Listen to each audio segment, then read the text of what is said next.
The year 2024 is giving a little sour taste in the beginning.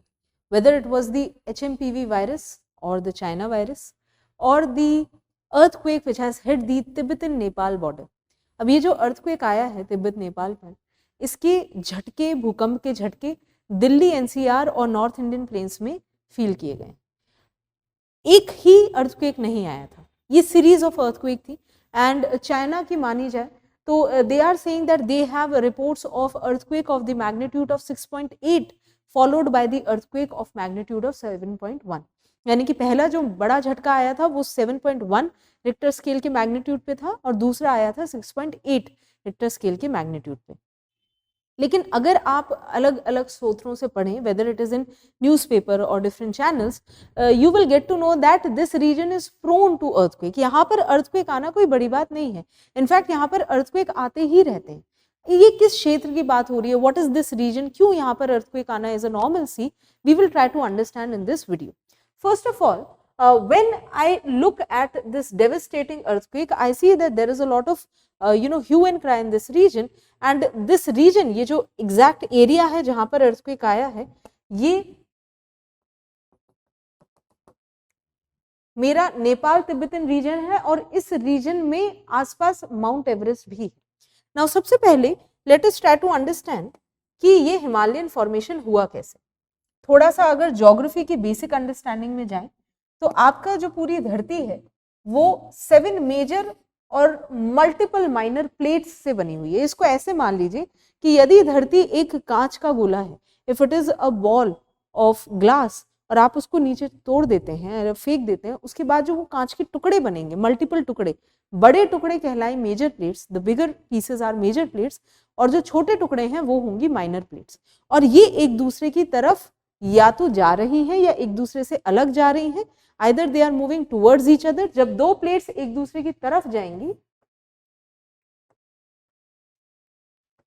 तो उनको बोलते हैं कन्वर्जेंट प्लेट्स, और यदि कोई भी दो प्लेट्स एक दूसरे से अलग जा रही हैं तो उनको बोलते हैं डाइवर्जेंट प्लेट्स।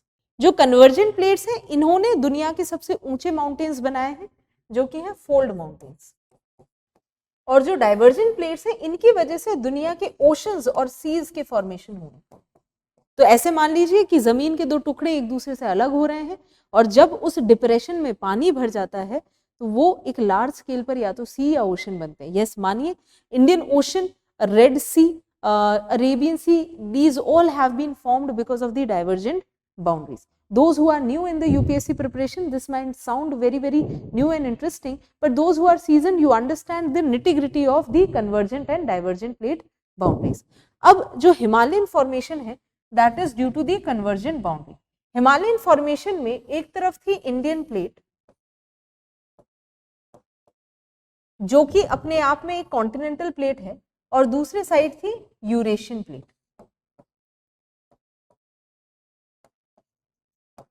इंडियन प्लेट और यूरेशियन प्लेट एक दूसरे की तरफ बढ़ी, they started moving towards each other, और Indian plate being the heavier plate, जैसे जैसे ये इनकी तरफ बढ़ी एक दूसरे की तरफ, जैसा कि फिजिक्स का एक साधारण सा नियम है कि जो प्लेट भारी होगी वो हल्की प्लेट से नीचे जाएगी, या कभी भी आप देखिए जो भी भारी चीज होती है, एनीथिंग विच इज डेंसर और heavier will move below something which is lighter. So the Indian plate being heavier, क्योंकि इंडियन प्लेट भारी थी, ये यूरेशियन प्लेट से नीचे की तरफ जाती है। इसको कुछ ऐसे देखिए कि ये दोनों प्लेट्स टकराई और ये प्लेट जो कि भारी है नीचे की तरफ गई, इसने इस प्लेट को ऊपर की तरफ उछाला। It pushes the lighter plate up and this resulted in the formation of mountains. इसको अगर देखें तो ये कुछ इस तरीके से दिखेगा। ये मेरा इंडियन प्लेट वाला साइड है और ये मेरा यूरेशियन प्लेट वाला साइड है। इंडियन प्लेट वाली साइड नीचे जा रही है और इस पूरे प्रोसेस में बन रहे हैं मल्टीपल रेंजेस ऑफ हिमालयस, भले वो जास्कर रेंज हो, वो पीर पंजाल रेंज हो, धौलाधर रेंज हो, लद्दाख रेंज हो, ये सभी इस कन्वर्जेंस की वजह से ही बने।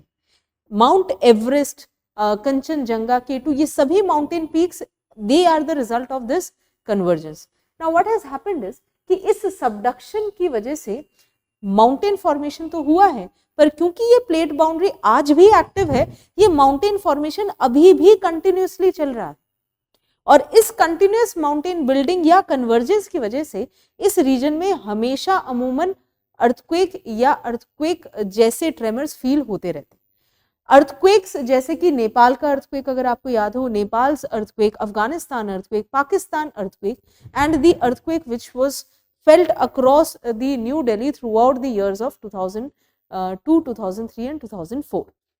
ये सभी अर्थक्वेक्स आपकी कन्वर्जेंट प्लेट बाउंड्रीज की वजह से हुए थे। और ये कन्वर्जेंट प्लेट बाउंड्री आपकी कहां पर स्थित है? It is present basically because of this. तो ये मान लीजिए ये इंडियन प्लेट है, इंडियन लैंडमास है, और ये लगभग 16 सेंटीमीटर पर ईयर से 5 सेंटीमीटर पर ईयर, यानी कि मिनिमम 5 सेंटीमीटर पर ईयर और मैक्सिमम 16 सेंटीमीटर पर ईयर के स्पीड से ये किसकी तरफ जा रहा था? Eurasia. And finally it started moving some 71 million years ago, 71 million साल पहले इसने शुरू किया था मूव करना, और ये 10 मिलियन ईयर्स अगो तक इसने हिट कर दिया था यूरेशियन प्लेट को। और यहाँ पर यूरेशियन प्लेट को जब हिट किया तो यहाँ पर बनी फॉल्ट लाइन और यहाँ पर फॉर्मेशन हुआ हिमालयास का। ये जो फॉल्ट लाइन है ये आज भी एक्टिव है, यानी कि ये इंडियन प्लेट आज भी सबडक्ट हो रही है यूरेशियन प्लेट के नीचे, और इस वजह से ना ही सिर्फ माउंटेन्स की हाइट बढ़ रही है लेकिन उससे एसोसिएटेड अर्थक्वेक्स भी आ रहे हैं। इसका मतलब मैडम क्या एवरेस्ट की हाइट बढ़ रही है? बिल्कुल बढ़ रही है। Everest height is not static. If you just scroll a little और आप सर्च कीजिए एवरेस्ट की हाइट 10 साल पहले और एवरेस्ट की हाइट आज, आपको पता चलेगा कि एवरेस्ट की height over the time increase हुई है। So this is what is happening here, this is what has happened in this entire region, and this is the reason why we feel और we notice so many earthquakes in this area. ये जो reason जहां पर earthquake आया है, इस reason को इस वाले एरिया से हम देख सकते हैं, ये एपीसेंटर है अर्थक्वेक का, एपीसेंटर जहां पर एग्जैक्टली रिलीज ऑफ एनर्जी होता है।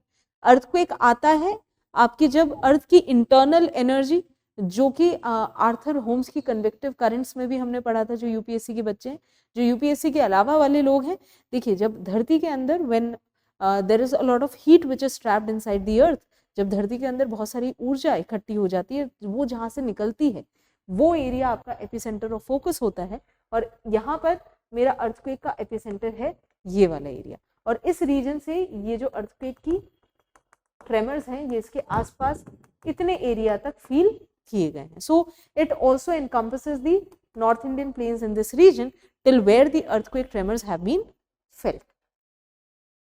Now talking about this area, ये जो एरिया है जिसको बोलते हैं शिगात्से, ये मेन रीजन है जहां पर एपिसेंटर है अर्थक्वेक का। शिगात्से रीजन प्रोविंस है ये तिब्बत की। ये कल्चरली और स्पिरिचुअली या आप बोल दीजिए रिलीजियस पॉइंट ऑफ व्यू से बेहद इंपॉर्टेंट है। यहाँ पर आपके Panchen Lama, one of the important figures of Tibetan culture, इनकी सीट है। Lamas are the spiritual religious gurus of Buddhist. Tibet basically is a Buddhist region, autonomous अगर region इनको माने, although it is in complete control of China. They follow Buddhist religion and lamas are the spiritual gurus, and one of such spiritual guru has a seat here in Panchim Lama. This is also a home to 8 lakh people, and इस आबादी को सबसे ज़्यादा नुकसान हुआ है because of this earthquake. This is exactly what has happened in this region. So now the question comes, when we know that Himalayas which are prone to earthquake are not only limited to Nepal and Tibet, in fact India में भी बहुत सारा area है जो कि हिमालयास के अंतर्गत आता है, जैसे कि हमारा जम्मू एंड कश्मीर, लद्दाख, उत्तराखंड, हिमाचल वाला बेल्ट, और यहाँ पर सिक्किम से लेकर पूरा का पूरा मेरा पूर्वांचल एरिया। अब हमको as citizens and hopefully as future bureaucrats, all the students who are watching, you have to keep two things in mind. Do we need to be extra cautious when we are deciding development versus ecology or development versus conservation of the mountains, because these mountains already are prone to earthquake?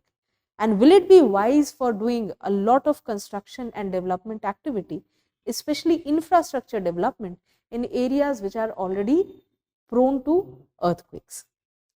Well, we'll be discussing more such topics ahead. Till then, stay tuned to the EduCamis YouTube channel.